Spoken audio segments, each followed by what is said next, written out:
நல்லா இருக்கு. அவேர்னஸ் தான், லேடிஸ்க்கு அவேர்னஸ் சொல்ல வராங்க. லேடிஸ் வந்து பாதுகாப்பாக இருக்கணும், ஒருத்தவங்களை வந்து இது தெரியாதவங்களை வீட்டுக்குள்ளே விடக்கூடாது, ஒருத்தவங்க தெரியாதவங்க கூட வாட்டரில் இது மாதிரி கொடுக்கக்கூடாதுன்ற மாதிரி சொல்லுவாங்க. ஃபைட்டு சாங்ஸ் எல்லாமே நல்லா இருக்கு. வனிதாக்கா நல்லா பண்ணியிருக்காங்க, சோனியா அகர்வால் மேடம் நல்லா பண்ணியிருக்காங்க, ஈஸ்வரனாவும் நல்லா பண்ணியிருக்காங்க. ஃபர்ஸ்ட் ஆஃப் எல்லாமே செகண்ட் ஹாஃப் ஃபர்ஸ்ட் ஆஃப் வந்து எல்லாமே ரேப் சீன் தான் ஃபுல்லாகவே அதில். ஆனால் வந்து நம்ம லேடிஸ் வந்து அவேர்னஸ் மூவி தான் அது ஆக்சுவலாக பார்க்க போனால். செகண்ட் ஹாஃப் வந்து அந்த ஷூட்டிங்கு எல்லாமே நல்லா இருக்கு. படம் தண்டுபாளையம் சூப்பராக இருக்குங்க. சூப்பராக இருக்குது படம். சூப்பராக இருக்குது படம். அருமையான படம், ஒரு அவேர்னஸான படம். எல்லா லேடிஸ்க்கெல்லாம் வீட்டில் இருக்கவங்க எப்படி இப்போ ஒரு தண்ணி வந்து கேட்டாங்கன்னா எப்படி கொடுக்கணும், அது மாதிரி ஒரு இதுவாக எல்லாருமே பார்க்க வேண்டிய படம். ரொம்ப சூப்பராக இருக்குது படம். வனிதா விஜயகுமார், சோனியா அகர்வால் மிக சிறப்பாக நடிச்சிருக்காங்க. மாசான படம்.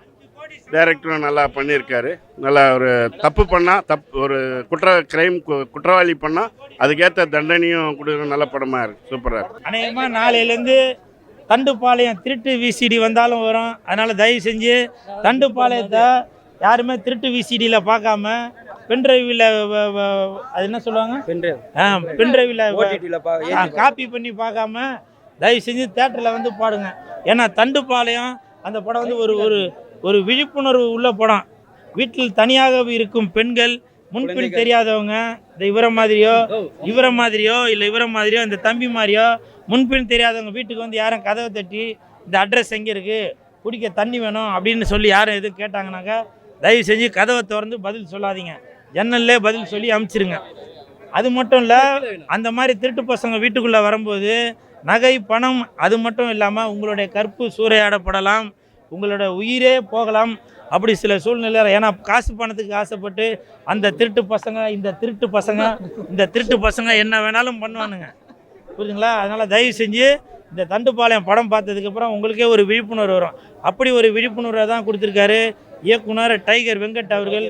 இந்த படத்தில் சோனியா அகர்வால் நடிச்சிருக்காங்க, வனிதா விஜயகுமார் நடிச்சிருக்காங்க, நல்லா நடிச்சிருக்காங்க. அவங்களோட கேரக்டர் நல்லா தத்ரூபமாக பண்ணியிருக்காங்க. அதாவது சுற்று விளக்காமல் சொல்லணும்னாக்கா என்னை தவிர எல்லாரும் இதில் நடிச்சிருக்காங்கப்பா. ஆமாம், ஊர் உலகத்தில் உள்ளவங்க எல்லாரும் நடிச்சிருக்காங்க. என்னப்பா தெரியலையாப்பா? பார்க்கலாம், எதிர்பார்க்கலாம். என்னவா இல்லை டேட்டு நான் எல்லாருக்கும் கொடுத்துட்டு தான் பாருங்க. இப்போ டேட்டு கொடுக்க தான் இந்த படத்துக்கு வந்திருக்கேன், புரியுதுங்களா? அப்படி இல்லை, சந்தானம் வந்து என்னுடைய உயிர் நண்பன். அவர் வந்து எனக்கு டேட்டு கொடுக்கணுன்ற அவசியமே இல்லை, நானே அங்கே போய் நிற்பேன். ஏன்னா என்னுடைய குடும்பம் அது. அவரோட படத்தில் நான் நடிக்கிறது ரொம்ப என்ன முக்கியம். இன்னொன்று தெரிஞ்சுங்க, பிக் பாஸில் நடித்தவங்களும் இது அதில் பார்ட்டிசிபேட் பண்ணோம், ஒருத்தங்க கூட உறுப்பு இல்லை, புரியுதுங்களா? அதுதான் உண்மை. பிக் பாஸ் பிக் பாஸ் போகிறதுக்கு முன்னாடியே கூல் சுரேஷ் ஃபேமஸுங்க. உண்மையா இல்லையா? புரியுதுங்களா? ஆமாம், உண்மைதான். என்னை இன்டர்வியூ கேட்கும்போது நான் அதான் சொன்னேன். நான் சார் நீங்கள் வந்து என்னை பிக் பாஸ் கூப்பிட்டதுக்கப்புறம் நான் ஃபேமஸா? அப்படி இல்லை, நான் ஆல்ரெடி ஃபேமஸ்ஸு.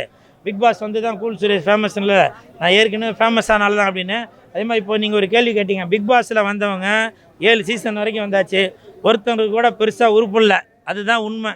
சும்மா நான் வந்து பிக் பாஸ் போயிட்டு வந்ததால் பிக் பாஸுக்கு ஜால்ரா போடக்கூடாது. நான் ஏற்கனவே சொன்னது தான். நிறையா பேர் நான் பிக் பாஸ்குள்ளே இருக்கும்போது நிறையா பேர் சொல்லியிருந்தீங்க, பிக் பாஸ் போகிறதுக்கு முன்னாடி ஒரு பிக் பாஸை பற்றி கேவலமாக சொல்லியிருந்தாரு, ஜிங்குன்னு பொம்பளை பிள்ளைங்க ஆடுறாங்க. அது உண்மை தானேங்க? அது நான் பொய்யா சொன்னேன்? ஆடுறாங்கல்ல, நீங்கள் உங்கள் கண்ணால் பார்த்தீங்கல்ல. அதனால் ஆமாப்பா, நான் ஜாலியாக தான் இருந்தேன், மனசு கஷ்டத்தோடு தான் இருந்தேன். இந்த மாதிரி ஆளுங்க கூடலாம் பொய்யும் புரட்டும் திருட்டும் உருட்டும் பேசுகிற ஆளுங்க கூட நான் உள்ளே இருக்கிறேன்னு அப்படின்னு ரொம்ப வருத்தப்பட்டு தான் இருந்தேன், புரியுதுங்களா? அதனால் பிக் பாஸ் போயிட்டு வந்து யாருமே உறுப்பு இல்லை. இந்த தம்பி யாரோ ஒரு தம்பி சொன்னீங்களா, கவின், அந்த தம்பி உருப்பிட்டுருக்கான் அப்படின்னாக்கா அதற்கு காரணம் அவன் ஏற்கனவே நடிச்சவங்க தானேப்பா. அந்த தம்பிலாம் ஏற்கனவே ஹீரோவாக நடித்தால் தான், புரியுதுங்களா? ஆனால் பிக் பாஸ் 7க்கு அப்புறம் ஒருத்தர் உருப்பிட போகிறாரு. அது யாருன்னா இந்த கூல் சுரேஷ், புரியுதுங்களா? பிக் பாஸ் போயிட்டு வந்ததுக்கப்புறம் உருப்பிட்டு ஆளு அப்படின்னாக்கா அது கூல் சுரேஷ் தான். நான் 3 படம் ஹீரோவாக நடிக்கிறேன். விரைவில் அதற்கான அறிவிப்பு வரும். போன திங்கக்கிழமையே அதற்கான அறிவிப்பு வர வேண்டியது. ஒரு காளிப்பாய என்ன பண்ணிட்டாருனாக்கா அந்த படத்தை வெளியிட முடியாது. அது நான் சொல்கிறேன், விரைவில் சொல்கிறேன். சில பேருக்கு தெரியும், சில பேருக்கு தெரியாது.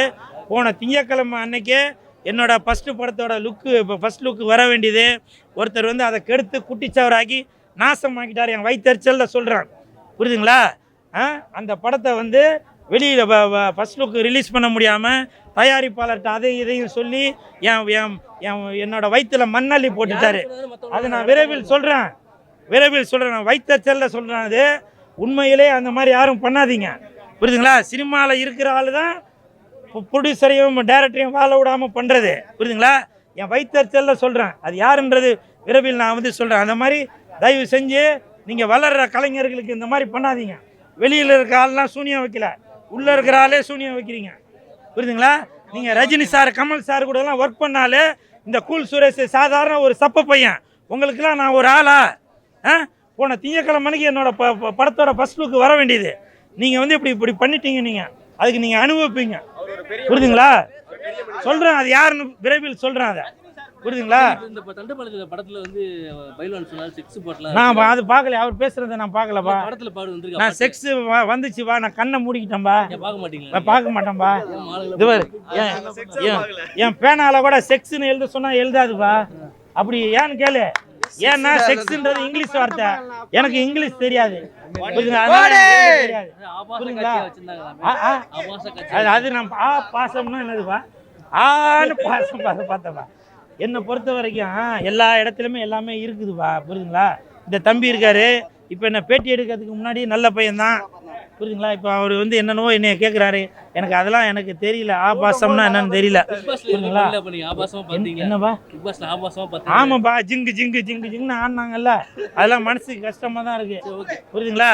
வெந்து தணிந்தது காடு, தண்டு பாளையத்துக்கு வணக்கத்தை போடு போடு போடு. நீங்க வந்து வீட்டில் யாராவது தெரியாம வெளியே இருந்து வராங்க, திடீர்னு வந்து வாட்டர் கேட்குறாங்க நம்ம கிட்ட, இந்த மாதிரி பழைய துணி கொடுங்க, எல்லாமே நம்ம உஷாரா இருக்கணுன்றது தான், வேற எதுவும்.